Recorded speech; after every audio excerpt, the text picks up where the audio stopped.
దీని సంగతి మీకు తెలియదు. ఇది పెళ్లికి పని కదా డాడీ. దీనిని అనుభవించాను. అలాగే ఇంకెంతమంది అనుభవించారు. ఈనాడు పచ్చని సంసారాలు కూలిపోయి భార్యాభర్తలు విడిపోవడానికి కారణం ఎవరు? మీలాంటి రసికులు, పోకిరి వాళ్ళు, కన్నె పిల్ల బజారు మనిషిగా తయారవటానికి కారణం ఎవరు? మీలాంటి జులై వాళ్ళే ఆడపిల్లల ఆత్మహత్యలు చేసుకోవటానికి కారణం ఎవరు? మీలాంటి ప్రబుద్ధులే. అమ్మా వద్దు, దవడ అదర కొట్టేస్తుంది.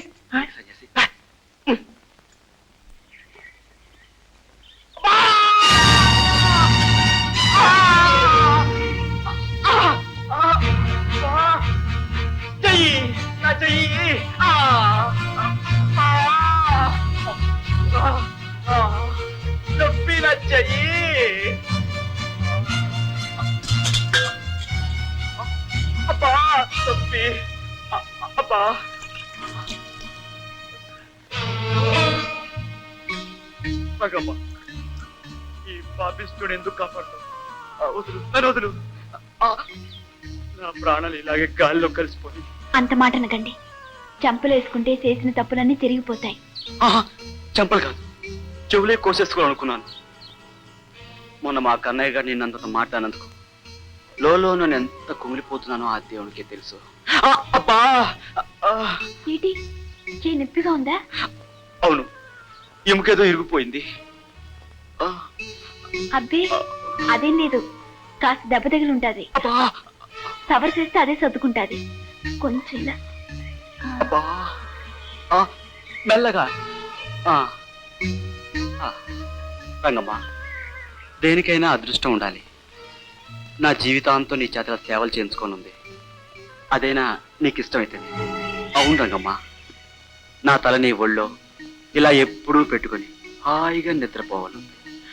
అదైనా నీకు ఇష్టమైతుంది. అలాగా? అవును రంగమ్మ. నీ రాణి కాసులు ఎందుకు? అందంగా లేవు. నీకు రవ్వల నెక్లెస్ చేయించి పెడతాను. అదేనా నీకు ఇష్టమైతే? నిజంగా? నిజం రంగమ్మా. ఎప్పుడు నేను ఇలా కౌగిట్లో బంధించి నీ అందమంతా ఆరగించాలి. అదేనా నీకు ఇష్టమైతేనే? ఎదవ సచ్చినాడా, ఎదవ వేషాలేస్తావా? నీ ఎత్తులు జిత్తులు నా దగ్గర సాగు. ఇలాంటి పిచ్చి పిచ్చి వేషాలేస్తావా నేనే నీ ఎముకలు విరగొడతాను. జాగ్రత్త.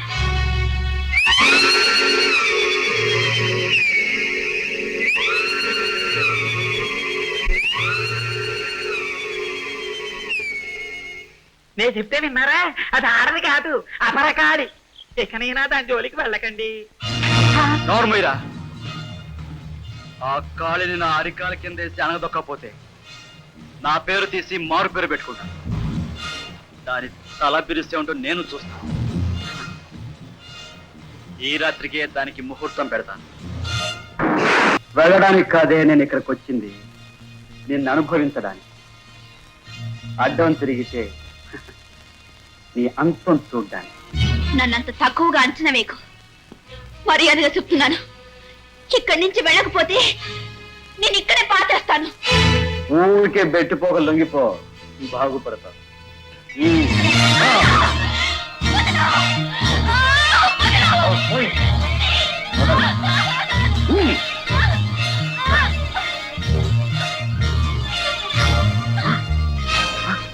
కళ్ళ చూస్తాను, జాగ్రత్త. తగ్గరే, ఈ కేకలు అరుపులు నాకేం కొత్త కదే.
తన్ని మొదటిసారి ముట్టుకున్న మగవాడితోనే తనువంతా గడపాలనుకుంటది ఆడది.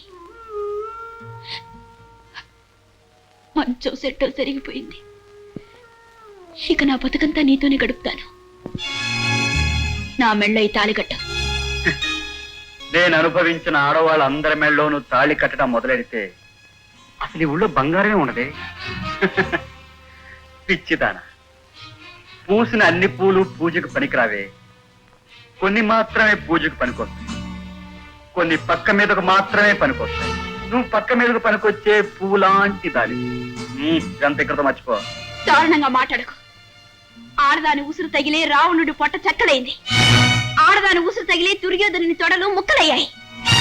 నా ఉసురు నీకు కూడా తగిలి తిరుగుతుంది. మర్యాదగా చెప్తున్నాను, ఈ తాళి కట్టు. నేను చస్తే కట్టను. కట్టకపోతే నేను ఊరుకోను. కేట్లో పడి చచ్చిపోను, చేతులు ముడుచుకుని కూర్చోను. నడుం బిగిస్తాను. నిన్నెప్పుడు వెన్నంటే తిరుగుతాను. నీ గుండెలో ముళ్ళలా గుచ్చుకొని పీడిస్తూనే ఉంటాను. నీ చేత కన్నీరు కార్పిస్తాను. 10 మందిలోనూ నువ్వు చేసిన తప్పు నువ్వే సరిదిద్దుకుని రాస్తాను. ఏడ్చోలేవే, ఏం చేయడానికైనా అసలు నువ్వు బ్రతుకుంటేనేగా.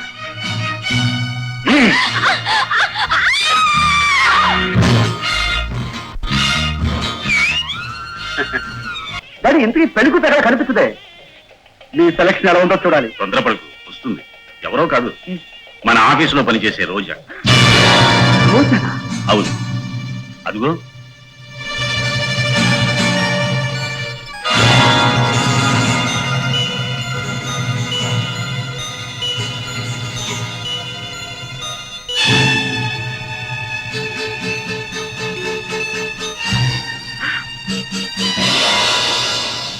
నువ్వు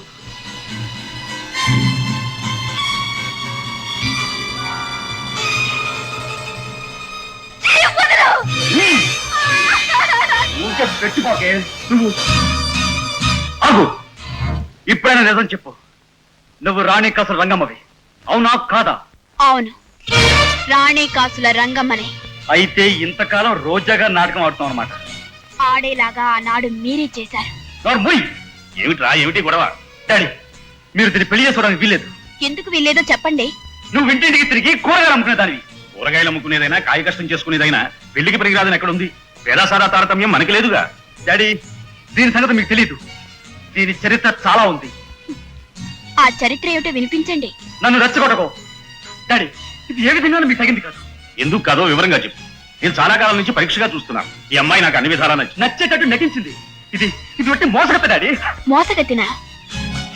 నా సంగతంతా తెలుసునన్నారుగా. నేను ఎవరినైనా మోసం చేశానా, లేక ఎవరి చేతైనా మోసగింపబడ్డానా? కొంచెం దయతో చెప్తారా? నీ దబాయింపులు బుకాయింపులు నా దగ్గర కాదు. వెంటనే ఎక్కించి వెళ్ళిపో. పెళ్లి ఏర్పాట్లన్నీ చేసుకుంటే అలా మాట్లాడతావేమిట్రా? ఇది పెళ్లికి పని కాదు డాడీ. ఇది ఎంగిల్ చెప్పడం ఇస్తాకు. ఎవరెంగిలి చేశారో చెప్పండి. మాట్లాడగరా? చెప్పు. నాతో చెప్పిందని ప్రయత్నించకండి. మీరు ఇంకెవరిని చేసుకున్నా నాకు అభ్యంతరం లేదు. నీకు లేకపోవచ్చు, నాకు. నా పెళ్లి జరగడం అంటూ వస్తే ఈ అమ్మాయితోనే జరగాలి. డాడీ, ఈ రంగంలో మీరు పెళ్లి చేసుకోవడానికి పని కాదు. ఎందుకని? దీనిని అనుభవించాను, అలాగే ఇంకెంతమంది అనుభవించారు.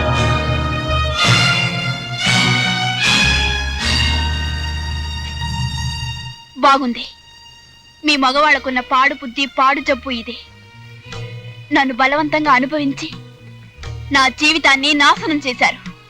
పైగా నన్ను బరి తెగించి విచ్చలవిడిగా అందరితోనూ తిరిగినట్టు నింద మోపి అంత తేలిగ్గా మాట్లాడతారా? ఆడదాని సంగతి మీకు తెలీదు. అవునులే, అసలు ఆడదాని సంగతి మీకు తెలుసుంటే ఇంత నీచంగా మాట్లాడరు. మొదటిసారిగా ఎవరైతే తను అనుభవించారో వారికే జీవితాన్ని అర్పిస్తుంది, అంకితం చేస్తుంది, ఆరాధిస్తుంది. ఆయన నీడలోనే తనువు తెల్లార్చుకుంటుంది. కానీ మీ మగవాళ్ళు బుద్ధి జ్ఞానం లేకుండా పశువుల్లా విచ్చలవిడిగా తిరుగుతున్నారు. మీలాంటి వాళ్ళ బలవంతాలకి బలైపోతున్న ఆడవాళ్ళు పుట్టింటికి అత్తింటికి నోచుకోకుండా పెళ్లి పెటాకులు లేకుండా సానికంపుల పాలవుతున్నారు. తెగించిన వాళ్ళు, పిరికి వాళ్ళు నూతిలో పడో, పురి పోసుకొనో, లేక విషయం ఇంకో చచ్చిపోతున్నారు. కొంతమంది ఆడదాన్ని అనుభవించినంత కాలం అనుభవించి నెల తప్పిన తర్వాత కనుమరుగైపోతున్నారు. దాంతో ఆడది రెక్కలు తెగిన పక్షిలా దిక్కులేనిదైపోతుంది. కొంతమంది ప్రేమించాను ప్రేమించాను అంటూ తిరిగినన్నాళ్ళు తిరిగి తీరా పెళ్లి కూడా వచ్చేసరికి తేలు కుట్టిన దొంగలా జారుకుంటున్నారు. దాంతో ఆడది జీవితం మీద విరక్తి పుట్టి ఏ కుంటోనో గుడ్డోనో కట్టుకుని దుర్భరమైన జీవితాన్ని భరిస్తుంది. ఈనాడు పచ్చని సంసారాలు కూలిపోయి భార్యాభర్తలు విడిపోవటానికి కారణం ఎవరు? మీలాంటి రసికులు, పోకిరి వాళ్ళు. కన్నె పిల్లలు లేచిపోయి ఒంటి మీద ఉన్న నగలన్నీ చెల్లుబడైపోయిన తర్వాత బజారు మనిషిగా తయారవటానికి కారణం ఎవరు? మీలాంటి జులాయి వాళ్లే. శీలాన్ని పోగొట్టుకొని సంఘానికి ముఖం చూపించలేక బ్రతికి నలుగురిలోనూ తలెత్తుకోలేక ఆడపిల్లల ఆత్మహత్యలు చేసుకోవటానికి కారణం ఎవరు? మీలాంటి ప్రబుద్ధులే. మగవాడికి శీలంతో నిమిత్వం లేదు. ఎన్ని తిరుగులు తిరిగినా ఎన్ని పెళ్లిళ్ళైనా చేసుకోవచ్చు. కానీ ఆడదానికి అలా కాదు. ఒక్కసారి శీలం పోతే వివాహానికి పనికిరాదు. సరే, దానికి ఒప్పుకుందాం. ఎవరైతే శీలాన్ని ఆనందంగా అనుభవించారో, ఆస్వాదించారో వారికి అర్థాంగి అవటానికి అభ్యంతరం ఏమిటి? అదే నా ప్రశ్న. నా ప్రశ్నకు జవాబు చెప్పండి. చెప్పరా, చెప్పు. ఆ ప్రశ్నకు సమాధానం నువ్వే కాదు, ఏ మగవాడు చెప్పలేడు. డాడీ, ఒరేయ్, రంగమ్మని అంతంత మాటలు అంటావా? నాకంతా తెలుసురా. అసలు ఏం జరిగిందంటే, ఈ రంగమ్మ ఒకరోజు నా దగ్గరకు వచ్చి నువ్వు చేసిన అన్యాయాన్నంతా చెప్పుకుని విలపించింది.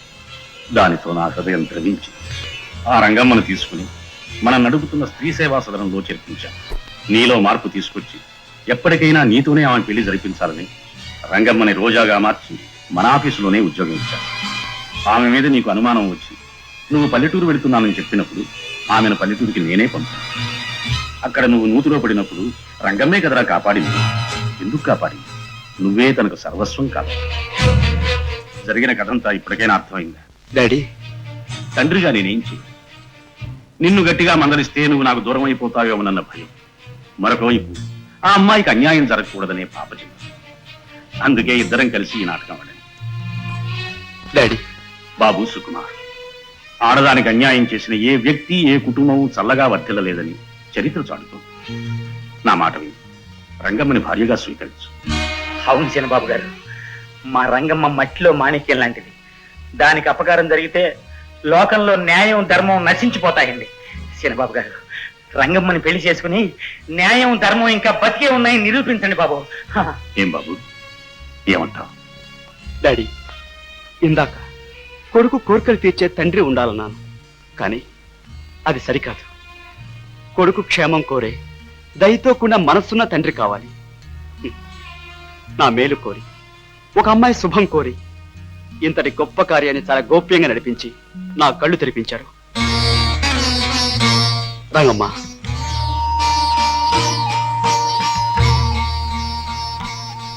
పది మంది ముందు నా చేత తాళి కట్టించుకుంటానని ఆనాడు పంతం పట్టావు. అలాగే కట్టించుకోబోతున్నా. ఓ రాణి కాసుల రంగమ్మ, నువ్వే నెక్కావు.